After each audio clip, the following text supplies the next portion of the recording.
नमस्कार दोस्तों, 128 कॉन्स्टिट्यूशनल हाल ही में लोकसभा और राज्यसभा में पारित किया गया है, जिसकी मदद से औरतों को 33% का रिजर्वेशन भी मिला है। उस समय राज्यसभा में इसे 215-0 से पास किया गया है, वहीं पे लोकसभा में 454-2 से पास किया गया है। लेकिन यहाँ पे दो लोग जो है लोकसभा के एमपी वो इनके खिलाफ है। 2021 में यह सेंसर पास होने वाला था, लेकिन यह 2023 में पास हुआ है। संसद में यह सवाल उठाया गया है कि इसे अभी क्यों नहीं पास किया जाए, इसे बाद में 5 साल या 10 साल बाद क्यों पास किया जाए, इसे अभी पास करते हैं इस सेंसर को। और दूसरी कंट्रोवर्सी यह भी चल रही है कि वहाँ पे ओबीसी का सीट भी नहीं है संसद में। SC/ST का सीट है, लेकिन ओबीसी का सीट वहाँ पे नहीं है। इस बिल का इतिहास क्या है, चलिए जानते हैं आज के इस वीडियो में। Reservation bill has been passed in the Lok Sabha. Modi ji को लगता है कि महिलाओं को ये झुंझुना दे दो तो वो वोट दे देंगी। ये ओबीसी समाज का अपमान है। You want a parliament which is consist of only बड़े लोग। हमारे देश की विकास यात्रा में नारी शक्ति की भागीदारी सुनिश्चित करने का बात है दिसंबर 1946 की, जब देश का नया संविधान लिखने के लिए असेंबली बनाई गई थी, जिनके चेयरमैन थे डॉक्टर भीमराव अंबेडकर। इसमें 299 मेंबर में से सिर्फ और सिर्फ 15 महिलाएं ही हैं। इसमें इनमें से सरोजिनी नायडू, सुचेता कृपलानी, विजय लक्ष्मी पंडित, राजकुमारी अमृत और भी थे। उस समय विमेन रिजर्वेशन पर भी बहस हुई थी उस समय, लेकिन सब औरतों ने इसे डिबेट कर दिया। इनको लगता था कि औरतों को रिजर्वेशन देने की कोई जरूरत ही नहीं है। उस समय हंसा मेहता ने यह कहा था कि वुमेन ऑर्गेनाइजेशन को औरतों को सोशल कमिटी और पॉलिटिकल जस्टिस मिले उस समय और इक्वलिटी आए। बाद में 1947 को रेणुका राय ने कहा कि औरतों को बेहतर चांस तब मिलेगा जब एबिलिटी के बेसिस पर वह आए। आज 2023 में लाखों करोड़ लोग ऐसे हैं जो सोचते हैं कि औरतों को घर पर ही रहना चाहिए। ऐसे ही बोले थे RSS के चीफ मोहन भागवत ने कहा था कि औरतों को घर का काम संभालना चाहिए। यही कारण है कि हमारे देश में 48.4% औरतों को लोकसभा में सिर्फ 15% ही सीटें हैं। आप अफ्रीका में देखेंगे तो यहीं पे औरतों को 61% संसद में उनका सीट है। क्यूबा देश में 55% सीट है। साल 1975 को यूनाइटेड नेशन ने दुनिया के सभी सरकारों को यह बोला था कि औरतों का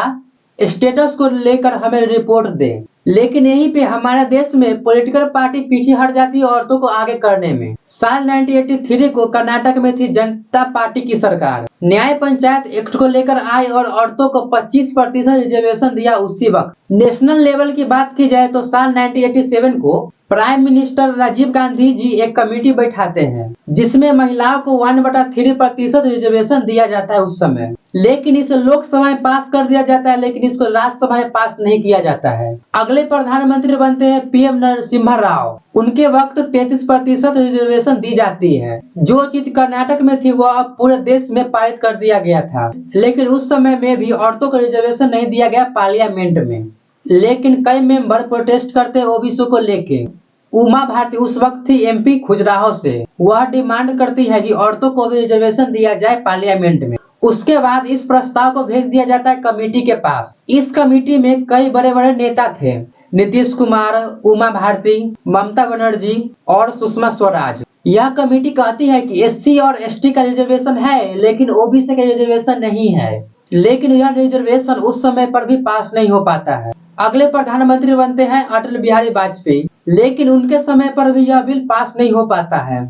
लेकिन साल 2006 में बिहार देश का नंबर 1 स्टेट बनता है औरतों को रिजर्वेशन देने में, वो भी 50% के साथ। तब से लेकर अब तक 20 ऐसे राज्य हैं जिनमें 50% तक रिजर्वेशन दी जाती है औरतों को। यही कारण है कि देश भर में पंचायत और नगर पालिका में 15 लाख से अधिक वुमेन यानी कि महिला काम कर रही हैं। साल 2010 में प्रधानमंत्री मनमोहन सिंह के अंडर में यह बिल लाई जाती है और यह बिल पास भी हो जाती है, लेकिन इसे यूपी के सरकार लोकसभा में इस रिजर्वेशन को लाते ही नहीं है। लेकिन बीजेपी के अंदर प्रधानमंत्री नरेंद्र मोदी के सरकार के अंडर में इसे 2023 में इसे पास कर दिया जाता है औरतों का रिजर्वेशन देकर पार्लियामेंट में। लेकिन कांग्रेस के लीडर सोनिया गांधी जी अपने स्पीच में यह बताते हैं कि यह बिल उनके जीवन साथी राजीव गांधी जी के यह सपना था, लेकिन असदुद्दीन ओवैसी जी इसके खिलाफ थे।